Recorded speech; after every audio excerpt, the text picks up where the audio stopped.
पिछली वीडियो में हमने जहाँ तक पढ़ा था आज हम उसके आगे कंटिन्यू करेंगे।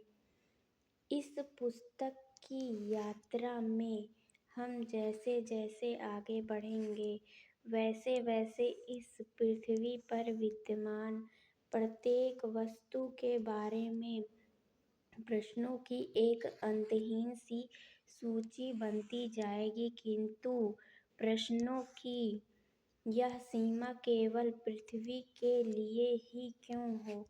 जैसे जैसे हम इस बुक के चैप्टर को 1 बाय 1 पढ़ते जाएंगे वैसे वैसे इस पृथ्वी पर जितने भी वस्तुएं विद्यमान हैं सबके बारे में हम जानते जाएंगे। और जैसे हम एक वस्तु के बारे में जानेंगे तो हमारे मन में और भी प्रश्न उठेंगे, और एक चैप्टर को पढ़ेंगे तो हमारे मन में और भी प्रश्न उठेंगे। फिर धीरे धीरे ऐसे एक प्रश्नों की एक अंतहीन सूची बनती चली जाएगी।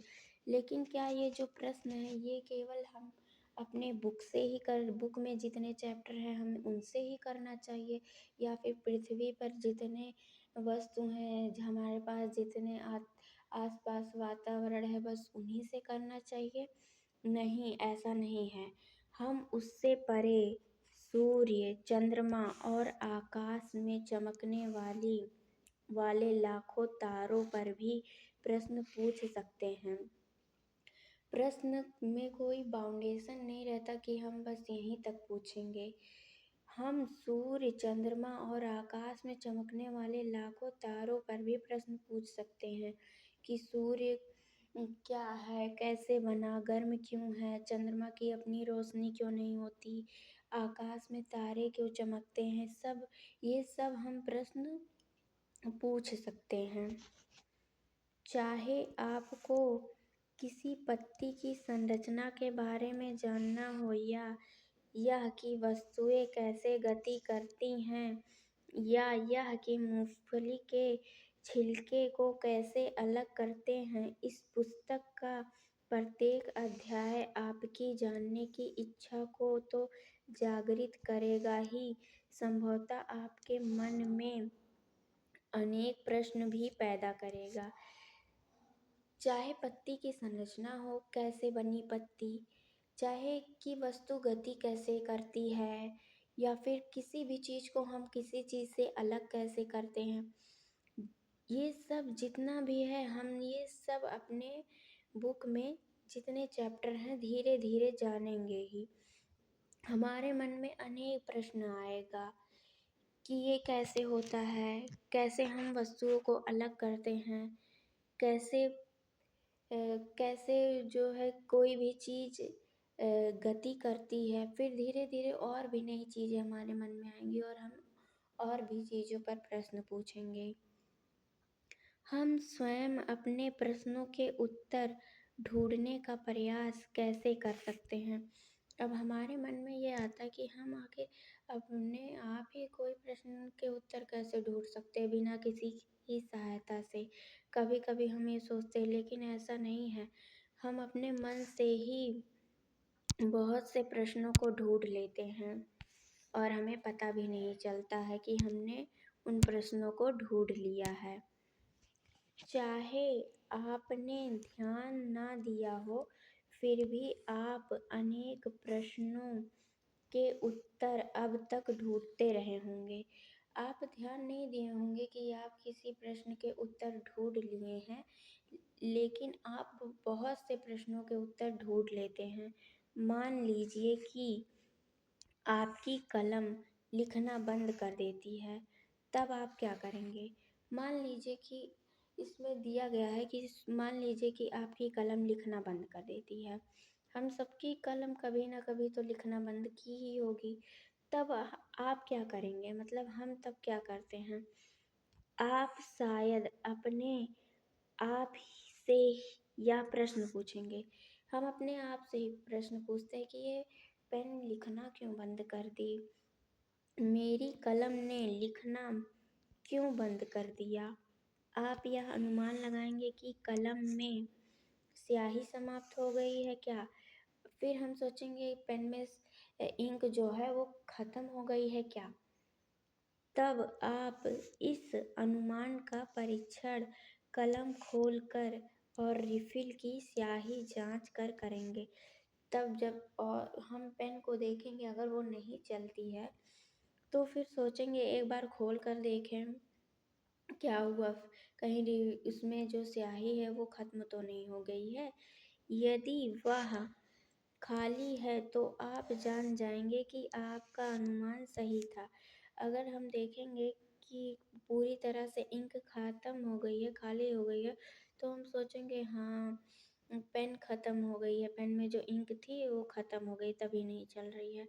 परंतु मान लीजिए कि आप देखते हैं कि स्याही समाप्त नहीं हुई है, लेकिन मान लीजिए हम देखते हैं कि इंक ख़त्म नहीं हुई है, जैसे इसमें दिखाया गया फिगर में ये बच्ची देख रही है कि इंक अभी तो यहाँ तक है, ख़त्म नहीं हुई है। तब आप क्या करेंगे? तब हम क्या-क्या करेंगे? ये पूछ रहा है कि तब हम क्या-क्या करेंगे? तब हम कॉपी पर चलाएँगे उसको, कॉपी पर चला के देखेंगे और भी बहुत सी चीज़ करेंगे। स्याही समाप्त नहीं हुई है, तब आप क्या करेंगे? जब स्याही समाप्त नहीं हुई है तो हम क्या करेंगे? यही पूछा है। आप एक और अनुमान लगाएँगे कि संभवतः स्याही सूख गई है। फिर जब हम मतलब देखेंगे चला के कॉपी पर भी, फिर भी अगर नहीं चल रही होगी तो हम सोचेंगे कि लगता है इसमें जो इंक है वो सूख गई है, बहुत दिन से रखी होगी। इसकी जांच करने के लिए कि यह अनुमान सही है या नहीं, अब आप कुछ और करने का प्रयास करेंगे। 1-2 बार हम उसको हिलाकर पेन को झटक कर भी देखेंगे कि नीचे आ जाए स्याही, क्या पता चलने लगे।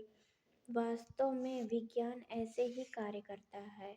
आपके यह जानने का प्रयास कि आपकी कलम ने लिखना क्यों बंद कर दिया वैज्ञानिक विधि का एक उदाहरण है।